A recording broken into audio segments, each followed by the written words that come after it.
Chers spectateurs RP Média, bonjour. Merci de nous suivre encore ce dimanche pour ce face-à-face avec M. Tapa Conté qui n'est plus à présenter. Bonjour Tapa. Bonjour. Merci d'être parmi nous aujourd'hui. Merci à vous de m'avoir invité. Je peux vous dire que c'est toujours avec le même plaisir pour moi de venir. Et je viendrai autant de fois que vous voudrez bien m'inviter. Très bien. Donc pour le thème d'aujourd'hui, nous allons parler de la garde à vue de l'ex-ministre de la Défense, M. Soumeylou Boubèye Maïga, qui a été arrêté à Paris, notamment à Nanterre. Donc est-ce le début des soucis pour le régime d'Ibeka? Alors l'affaire Toumi, l'affaire de Michel Toumi, qui a vu la justice française citer Ibeka dans un vaste réseau de blanchiment d'argent sale, continue de hanter les nuits de Ibeka. Donc pour la première question, quelle lecture faites-vous de cette garde à vue parisienne, donc de Boubèye Maïga? Bon, je pense que ça rentre dans le cadre du processus normal du fonctionnement de la justice quand une affaire est ouverte. Quand vous dites le début des soucis pour le régime Ibeka, je ne le crois pas parce que vous avez bien cité qu'il s'agit de l'ex-ministre qui n'est plus en fonction. Donc la justice l'a appelé pour lui poser des questions sur un dossier soi-disant de détournement de fonds, de blanchiment ou même de fraude fiscale.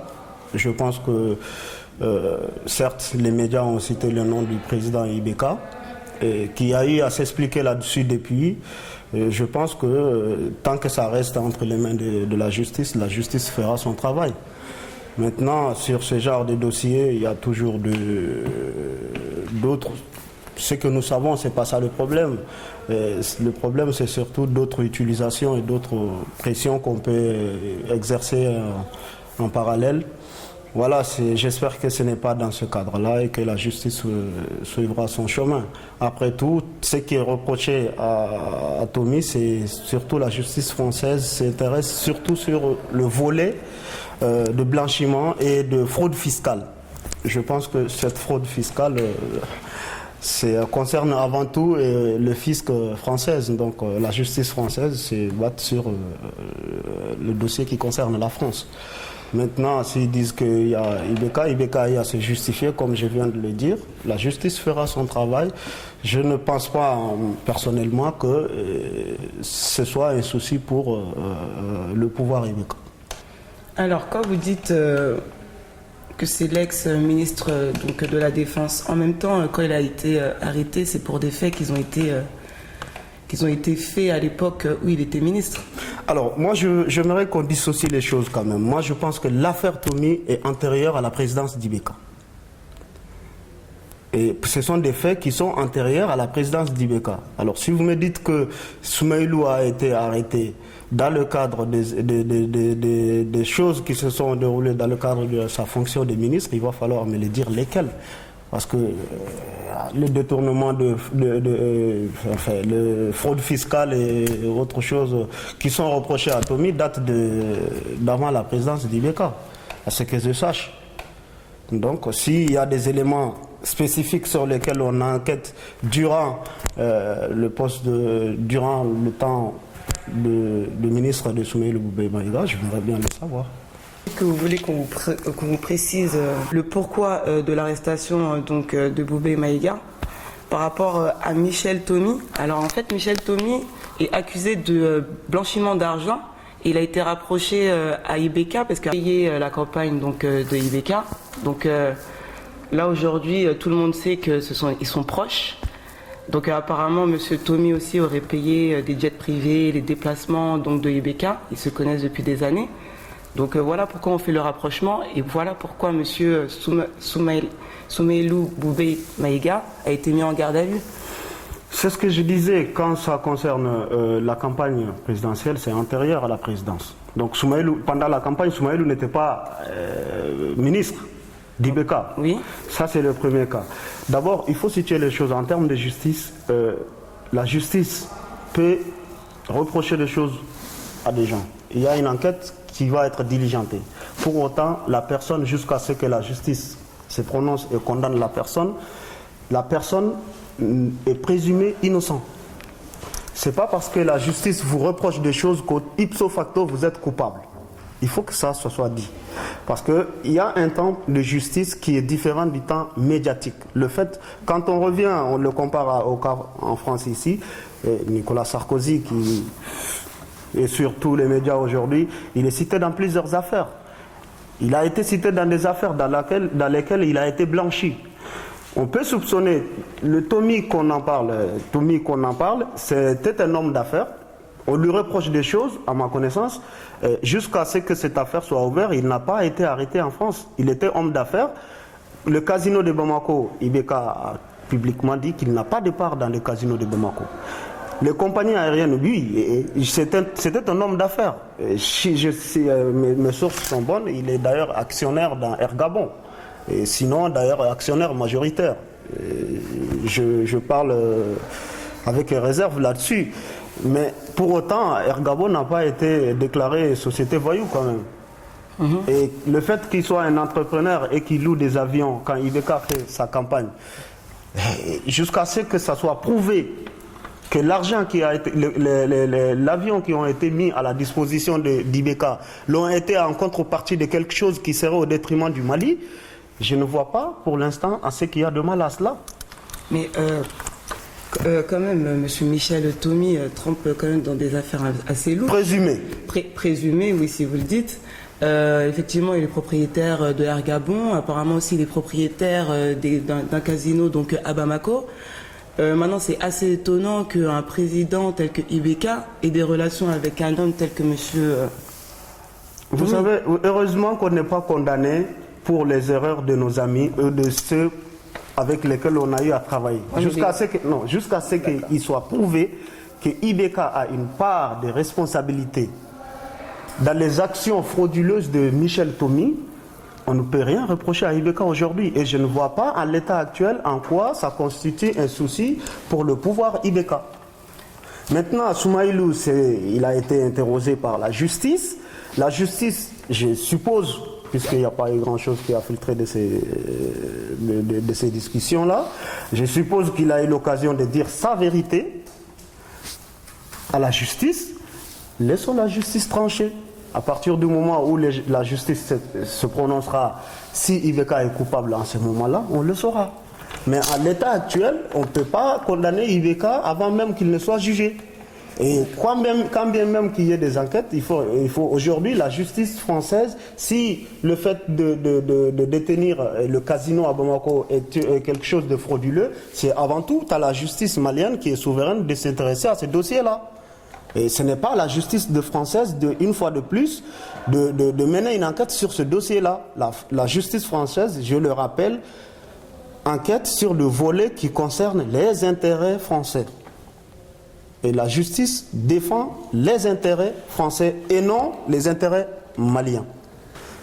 Continuer un peu là-dessus, parce que quand même, M. Tommy est considéré comme un parrain un peu de la mafia corse, entre guillemets. Et vraiment, pour vous, c'est normal qu'un président comme Ibeka soutient un tel homme? Mais moi, je vous dis que quand Ibeka faisait affaire, pendant la campagne, quand Ibeka le connaissait, il n'était pas encore condamné. Oui. Bon, comment voulez-vous que une personne qui n'a pas encore été condamnée, que Ibeka puisse dire ouais, il est mafieux? Depuis que sa condamnation depuis que les poursuites ont été engagées contre lui, personne n'a prouvé que Ibeka continue à travailler avec lui.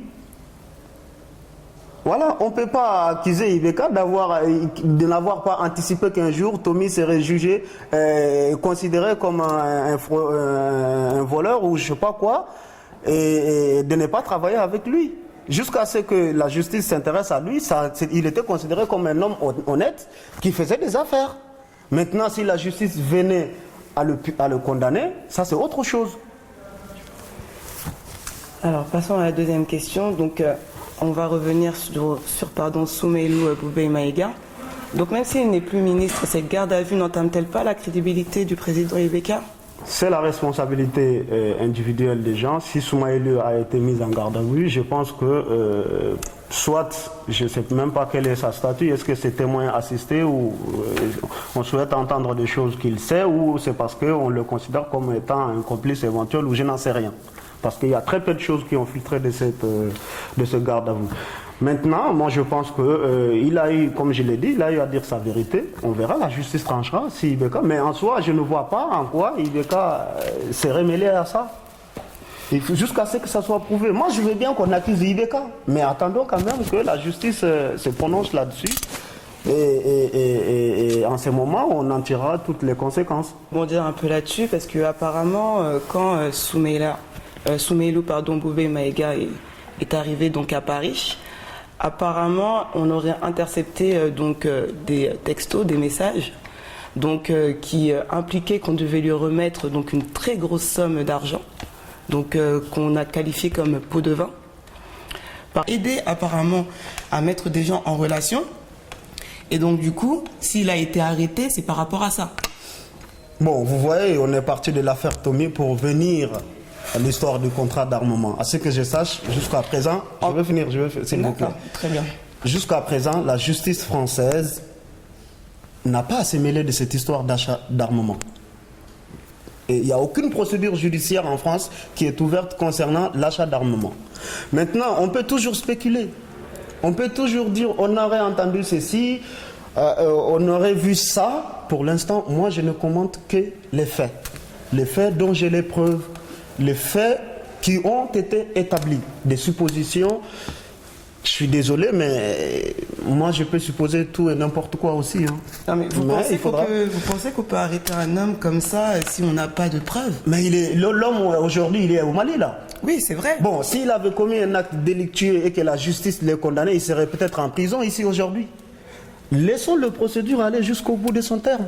En ce moment-là, on se retrouvera, si vous le voulez bien, autour de ce plateau-là, et on dira que si jamais il venait d'être condamné par la justice, que c'est un malfrat, c'est tout ce que vous voulez, mais en l'état actuel, c'est un des principes fondamentaux de la justice, la présomption d'innocence, et ça concerne aussi bien Tommy, parce qu'il n'est pas encore condamné, il faut le redire, que Soumeilou Boubé, je ne le défends pas. Ce qui leur sont reprochés, y compris au président Ibeka, si cela s'avérait vrai, c'est condamnable. Personne ne peut défendre ça. Mais, de grâce, la justice a son temps, je répète, qui est encore différent du temps médiatique, politico-médiatique. Et on ne peut pas vraiment sacrifier les gens comme ça, tout simplement parce qu'on leur reprochait des choses, voilà. Bon, en tout cas, les présomptions sont lourdes, hein. Elles sont très très lourdes. Donc, je n'en disconviens pas. Sur un seul homme... je n'en disconviens pas. Sur un seul homme. Bah, écoutez, hein, ça c'est votre interprétation des choses, ce n'est pas la mienne. On verra bien dans l'avenir. En un an de présidence, la gestion Ibeka est en train de faire pire que les 10 ans de ATT. Alors tout ça a été prévu dans ses plans de campagne? Non. Quand vous dites que Ibeka est en train de faire pire que ATT, je ne le pense pas. Je ne le pense pas. J'ai eu à dire que si la crise que le pays est en train de traverser, puisqu'on n'en est pas encore sorti, a quelque chose de bon, c'est l'éveil de conscience. Je pense que si des choses sortent aujourd'hui, plus que ça ne se faisait avant, ce n'est pas parce qu'on en fait plus aujourd'hui qu'avant. Ça, il faut être clair là-dessus. Ça se fait aujourd'hui, d'une part, parce qu'il y a une volonté à ce que ça ne se fasse pas. Il y a une volonté exprimée qui est là, qui ne cherche pas à masquer les choses.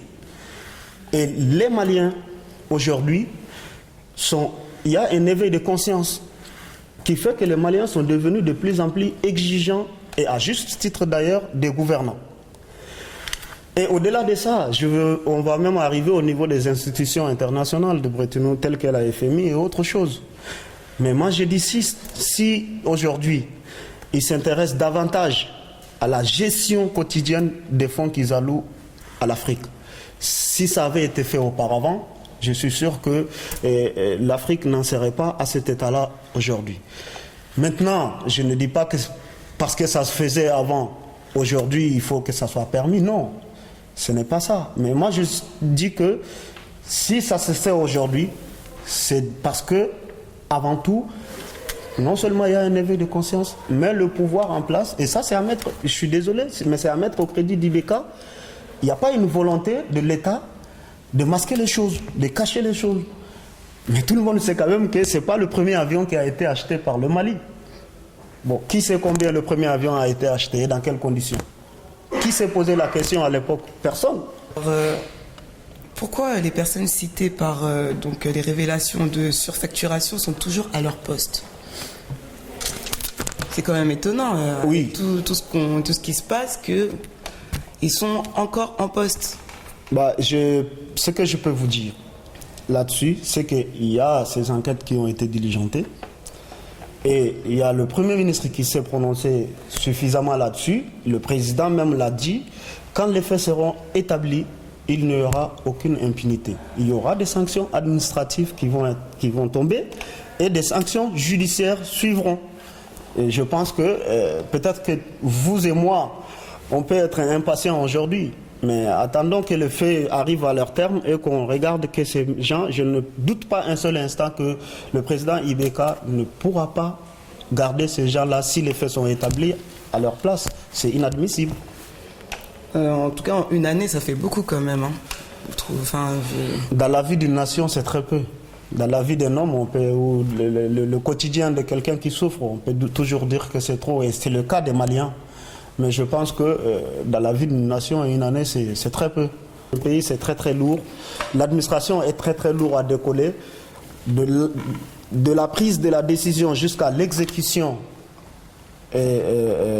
sur le terrain, et les résultats qui apportent que cette exécution peut apporter à la vie quotidienne des Maliens, c'est très lent. C'est très très lent. On peut le regretter, mais c'est ainsi. L'administration est lourde.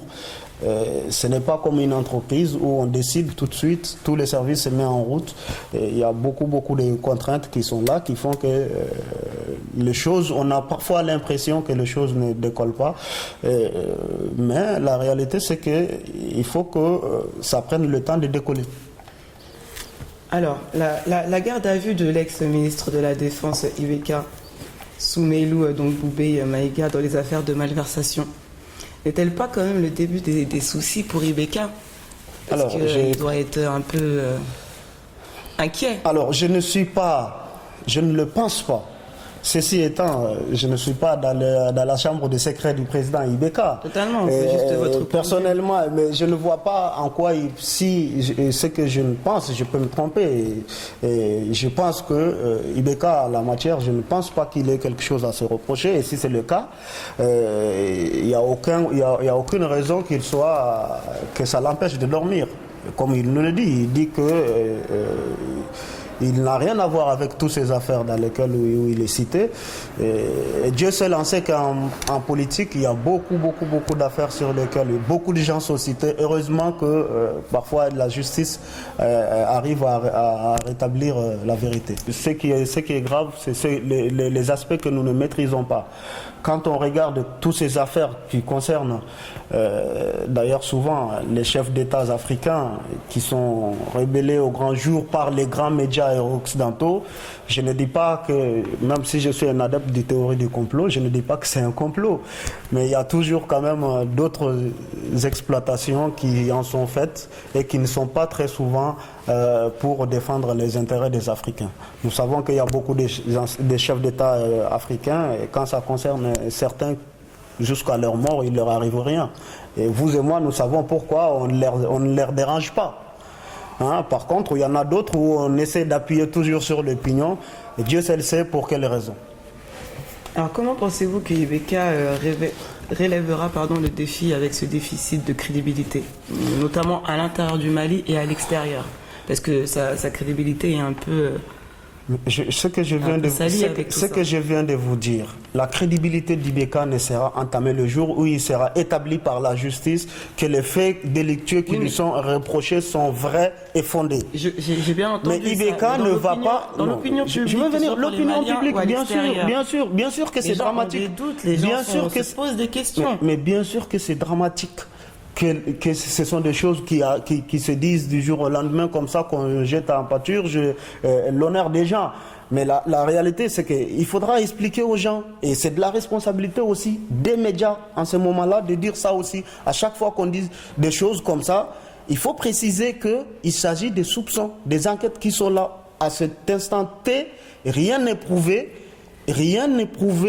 et que la justice n'a pas encore tranché. Et en matière de droit, tant qu'un homme n'est pas condamné, il est présumé innocent. Et parfois, on transforme cette présomption d'innocence en présomption de culpabilité. Et ça, c'est dramatique. Parce qu'on est déjà condamné, même si derrière la justice vous blanchit, il y a toujours quelqu'un qui se trouvera qui dit « ouais, vous savez, ils ont magouillé avec la justice ». Mais ça, c'est pénible. Moi, je suis d'accord pour l'exigence. Et c'est dans le droit, c'est le plein droit des Maliens d'être exigeants vis-à-vis des dirigeants, mais on ne peut pas éternellement diriger, que ça soit, c'est valable pour Ibeka, c'est valable pour quelqu'un d'autre, on ne peut pas éternellement diriger un pays sur la suspicion. Et la suspicion, je suis désolé, moi je peux suspecter n'importe qui de n'importe quoi, mais cela ne veut pas forcément dire que la personne a commis le délit pour lequel je le suspecte. Il faut qu'on fasse preuve de cette pédagogie-là. Il faut que le peuple fasse part des choses. Le fait que quelqu'un soit cité ne veut pas dire forcément qu'il est coupable. Et ça, il faut le dire à tout moment. Mais malheureusement, comme je l'ai dit, on pense que dès que quelqu'un est cité quelque part, comme il y a un adage qui dit qu'il n'y a pas de fumée sans feu. Et je suis désolé, en matière de politique, parfois il y a de fumée sans feu quand même. Alors, qu'auriez-vous conseillé au président concernant le sort des ministres et conseillers cités dans les fraudes avérées? Je ne pense pas que le président ait besoin que je lui conseille là-dessus. Il sait ce qu'il a à faire. Et je ne doute pas un seul instant que le moment venu où leur responsabilité est établie, je l'ai dit tout à l'heure, ils ne pourront pas rester. C'est une évidence. Ouais, voilà, le fait avis, en fait. C'est mon avis. J'ai dit mon avis, c'est qu'ils ne peuvent pas rester en place si les faits sont établis. Et en ce moment-là, sincèrement, je pense que je peux me tromper et je ne vois pas Ibeka les maintenir. Je pense que si les faits reprochés sont avérés, ils ne pourront pas rester. Ce n'est pas tenable. Alors vous conseillez donc... Je ne conseille rien, je donne mon état d'âme. Bon, d'accord. Très bien. Ibeka, vous savez pas qu'il est suffisant, vous savez qu'il est suffisamment conseillé. Oui, non, donc moi, ma position, c'est que, et je pense que Ibeka, le connaissant comme tous les Maliens, d'ailleurs, s'il a été élu en quelque part, c'est que les Maliens lui ont reconnu cette part d'exigence. Et quoique, malgré ce que l'on en dise aujourd'hui, c'est que les Maliens avaient quand même, si Ibeka a été élu avec 77%, c'est quelque part, on lui reconnaissait deux choses, cette exigence et cette autorité, le respect de l'autorité de l'État. Je ne le vois pas un seul instant. Il l'a dit d'ailleurs lui-même que nul ne sera au-dessus de la loi. Voilà, à partir du moment où les faits seront établis, attendons que les faits soient définitivement établis. Et en ce moment, si Ibeka ne les vire pas, s'il est prouvé qu'ils se sont trompés, je me joindrai bien à vous pour le dire, Monsieur le Président, virez-les. Ok, donc on va attendre que la justice fasse son travail et on verra donc ce que Ibeka va faire. Merci. Alors en tout cas, je vous remercie donc d'être venu, Monsieur Tapa Conté, et d'avoir répondu à toutes nos questions. Je remercie donc tous nos téléspectateurs RP Média. Merci à vous. Merci de m'avoir invité.